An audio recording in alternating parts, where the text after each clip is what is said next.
So guys, এই দেখো এখানে রাস্তার কাজ হচ্ছে, পুরো রাস্তাটা এখন কাজ হচ্ছে, এখানেও কাজ হচ্ছে দেখো। আর যারা কাজ করছে তারা কতটা পরিশ্রম করে, সেটাই এত রোদ্দুরের মধ্যেও তারা কাজ করছে। আর তারা পেটের জ্বালায় যে কত কষ্ট করছে তার প্রমাণ দেখো। আমরা যারা কষ্ট করে যারা কাজ করি তারা বুঝি যে একটা কষ্ট করে কাজ কত কষ্ট। দেখো এখানে কাজ করছে, কাজ করার ফাঁকেতেই তারা নাস্তাও করছে, কত কষ্ট করে সব খাওয়া দাওয়া করছে। এই খাওয়া দাওয়া করেই কিন্তু আবার কাজে চালু করে দেবে। এইসব মানুষগুলো কত কষ্ট করে জীবনযাপন করছে।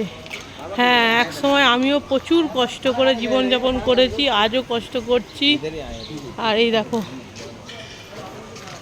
এখানে সব কাজ চলছে, পুরো কাজ চলছে দেখো।